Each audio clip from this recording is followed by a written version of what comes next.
અંજાર શહેરના સ્થાપના દિવસ નિમિત્તે અંજાર નગરપાલિકાના વિપક્ષ નેતા રાજેન્દ્રસિંહ જાડેજા દ્વારા શહેરના શાસકોને નિષ્ક્રિયતા સાબિત કરતા મુદ્દાઓ સોશિયલ મીડિયાના મારફતે ઉજાગર કર્યા.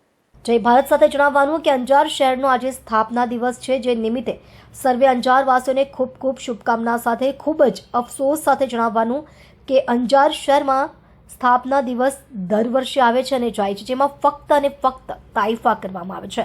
બાકી શહેરવાસીઓની સુવિધાઓને વધારવાના બદલે સમસ્યાઓ વધારવામાં આવે છે. શહેરમાં હાલ નીચે મુજબની સુવિધાઓની જરૂરિયાત છે. શહેરના યુવાનોને રોજગારી પૂરી પાડવા માટે યોગ્ય આયોજન. શહેરના યુવાનો જે સ્પર્ધાત્મક પરીક્ષાઓની તૈયારી કરે છે, તેમના માટે પ્રેક્ટિકલ તૈયારી કરાય તેવી સગવડવાળું મેદાન હોવું જોઈએ, જેમાં બધી સુવિધાઓ હોવી જોઈએ. શહેરમાં દરેક સોસાયટીઓમાં ફરિયાદ બોક્સ રાખવા જોઈએ, જેથી લોકોની સમસ્યાઓથી શાસકો વાકેફ થાય. શહેરમાં 2 પોલીસ સ્ટેશન હોવા જોઈએ.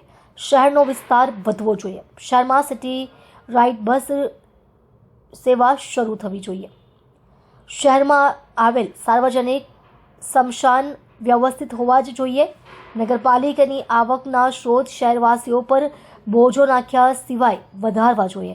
હાલના શાસકો પ્રાથમિક સુવિધા આપવામાં પણ નિષ્ફળ છે. હાલ શહેરમાં તમામ વોર્ડના લોકો ગટરની સમસ્યાથી પરેશાન છે. હાલ સમગ્ર અંજાર શહેરમાં સફાઈ યોગ્ય થતી નથી. શહેરના તમામ વોર્ડમાં પાણીની લાઈનો તૂટેલ છે અને ગટર મિક્સ પાણી સપ્લાય કરાય છે.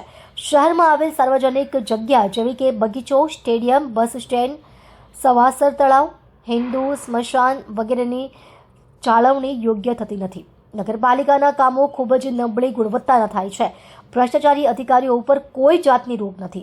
શહેરના લોકોને કોઈ સાંભળતું નથી. શહેરમાં આવેલ લાઇબ્રેરીમાં યુવાનોને વાંચવા માટે જરૂરિયાત મુજબની વ્યવસ્થા નથી. આ સિવાય અનેક બાબતો છે જે શાસકો દ્વારા ધ્યાનમાં જ નથી લેવાતી. સ્ટોરી ભરત ઠાકોર, કચ્છ. નમસ્કાર, હું રાજેન્દ્રસિંહ જાડેજા, વિરોધ પક્ષ નેતા અંજાર નગરપાલિકા. આજરોજ અંજારના સ્થાપના દિવસ નિમિત્તે સર્વે અંજારવાસીઓને શુભકામના પાઠવું છું. આ સિવાય આપને જણાવી દઈ કે અંજારમાં આ શાસકો દ્વારા ખાલી તાઇફા અને તમાશા કરવામાં આવે છે. દર વર્ષે સ્થાપના દિવસ આવે એટલે તાઇફા તમાશા કરી લોકોને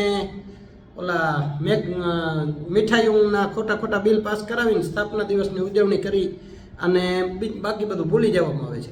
ખરેખર એમની જવાબદારી છે કે અંજારને કેમ વધુને વધુ સુવિધા મળે. હવે આપને જણાવી દઈએ, ટેક્સ વધારો કરવામાં આવ્યો હતો ને અંજારમાં, ત્યારે આ લોકો દ્વારા મોટી ડફાસો મારવામાં આવી હતી કે અંજારને સુવિધાઓ આપવી હશે તો ટેક્સ વધારો કરવો જરૂરી છે. તો આપને જણાવી દઈએ, જ્યાં આજથી 3 વર્ષ પહેલાં ટેક્સ વધારો કરવામાં આવ્યો ને શહેરમાં, એના પછી અત્યારે સુવિધાઓ નહીં પણ સમસ્યાઓ વધી છે.